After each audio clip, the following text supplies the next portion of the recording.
Olá, caríssimo telespectador da Rede Século XXI, obrigado por ter permanecido conosco depois desse breve intervalo. Começamos o segundo e último bloco do nosso 17º encontro, programa Luz da Vida, dedicado ao tema das indulgências, uma das verdades esquecidas. E tudo considerado o que foi dito no bloco anterior, nós vamos ver agora qual é a vantagem de você, da doutrina das indulgências, enquanto ela incute no coração de quem realiza e oferece obras indulgenciadas em favor dos fiéis falecidos. Qual é o benefício? Que os fiéis falecidos se beneficiam das obras indulgenciadas dos que caminham aqui na Terra e que as fazem em certas condições, isso já tratamos. Mas o benefício que a doutrina das indulgências aplicada aos fiéis falecidos traz para todos nós. Qual é a importância, digamos assim, catequética de você saber que aqui na Terra, em certas condições, atendidos certos requisitos, as obras indulgenciadas são aplicadas àqueles seus entes queridos, aqueles fiéis que se purificam no purgatório. Disso trata o parágrafo 8º desse livro chamado Manual das Indulgências de São Paulo VI, livro que estamos a refletir já há 17 programas. Vamos ler e depois teçamos alguns comentários. Se os fiéis transferem as indulgências a favor dos defuntos, exercem, então, de maneira excelente a caridade e, elevando seu pensamento para as realidades celestes, tratam as coisas terrestres do modo mais correto. O apóstolo Paulo, na carta aos Colossenses, capítulo 3, diz: buscai as coisas do alto e não as da terra. Vós estáis mortos e a vossa vida está escondida com Cristo em Deus. Corações ao alto, diz o sacerdote em cada celebração da missa. O nosso coração está em Deus.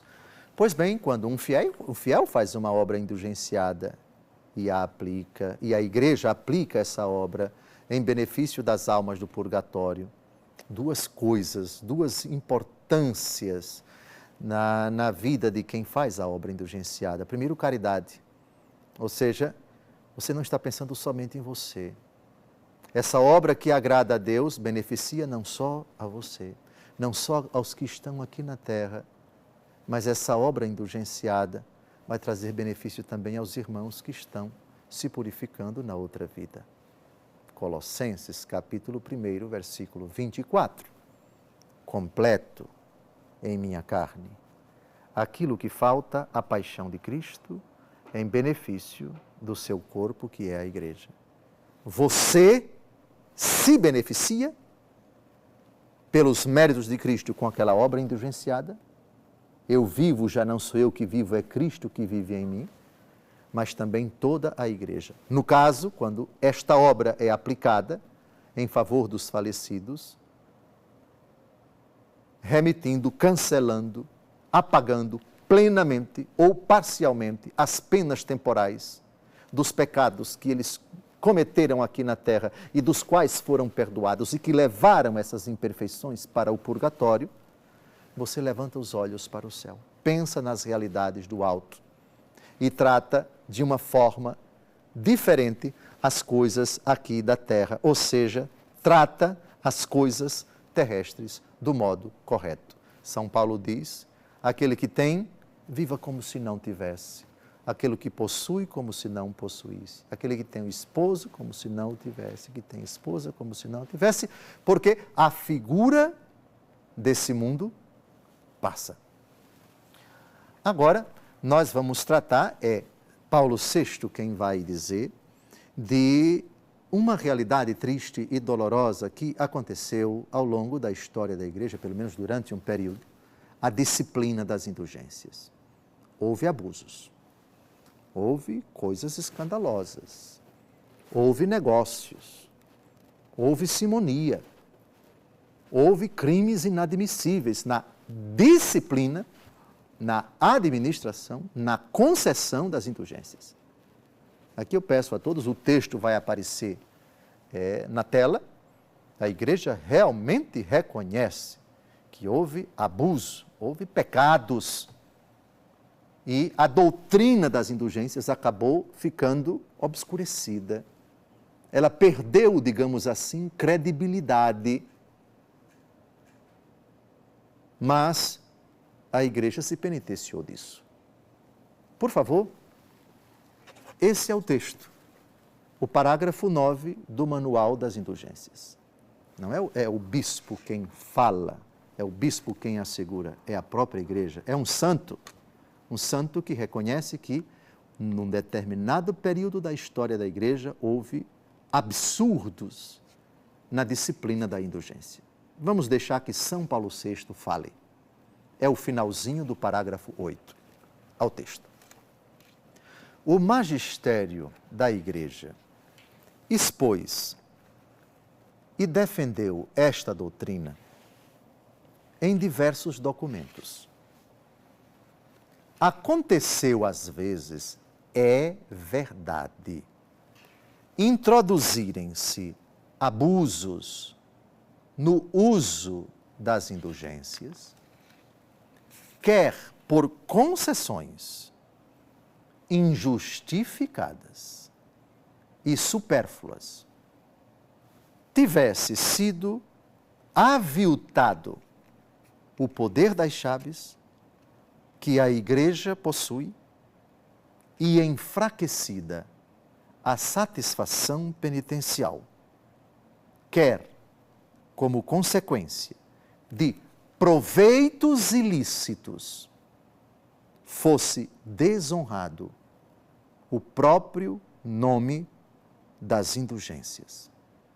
Mas, retificando e corrigindo os abusos, a igreja ensina e ordena que o uso das indulgências, particularmente salutar ao povo cristão e aprovado pela autoridade dos santos concílios, seja conservado na igreja e fere com o anátema, ou seja, excomunhão, aos que afirmam serem inúteis as indulgências e negam à igreja o poder de as conceder.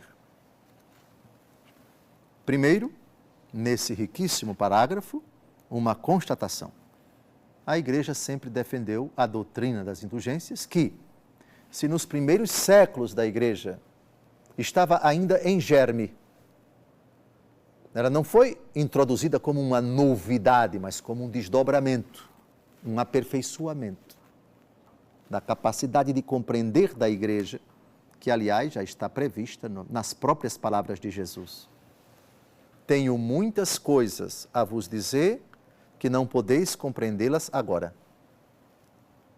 Sim, o mistério é um só, mas a compreensão do mistério, que é obra do Espírito Santo, que age onde quer e como quer, diz Jesus no diálogo com Nicodemos, faz com que a igreja amadureça, aperfeiçoe a compreensão do mistério. Compreensão que, por outro lado, nunca pode nem negar, nem contradizer o mesmo mistério. A igreja sempre ensinou, ao longo dos séculos, essa doutrina. Segunda coisa, abusos que se introduziram no uso das indulgências. Venda das indulgências. E foram coisas tristes.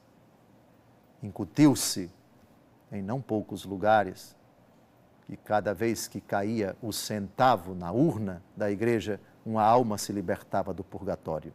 Sim, isso aconteceu. Concessões injustificadas e supérfluas. Negócio mesmo, mercantilismo mesmo, algo verdadeiramente indecente. Aliás, com o devido respeito as pessoas sérias de todas as religiões, de todas as denominações cristãs, mais ou menos o que hoje determinadas denominações cristãs não católicas fazem.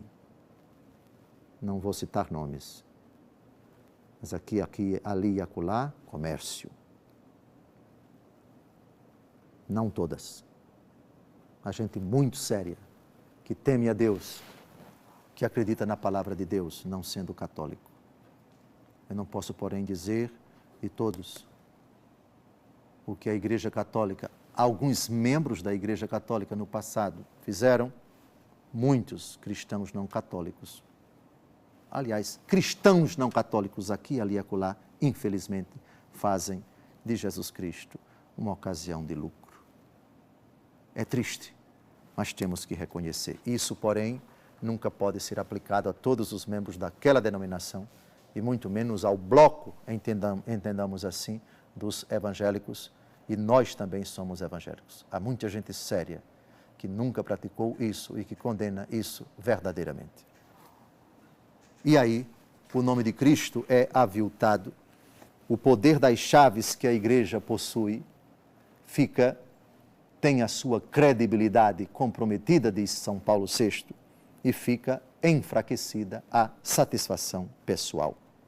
As indulgências é desonrada, a credibilidade da igreja ficou desonrada, é São Paulo VI quem diz, mas, retificando tudo isso, condena-se tudo isso, Paulo VI condena tudo isso, mas reafirma a doutrina das indulgências, é bíblica.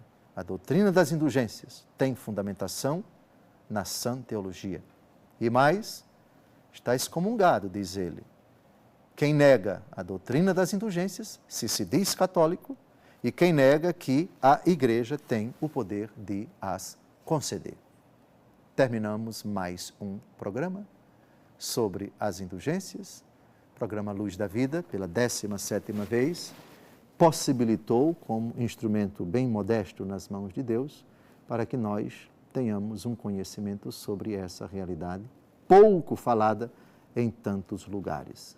Glórias e louvores a Deus, que instituiu a sua igreja e concedeu ao poder das chaves, a São Pedro, ao seu sucessor e aos sucessores dos apóstolos, essa faculdade de conceder, de aplicar os tesouros de Cristo, dos santos, o tesouro da igreja, em favor de vivos e falecidos, para a remissão parcial ou plena das penas temporais dos pecados perdoados quanto à culpa. Uma semana abençoada, até o próximo domingo, se Deus quiser.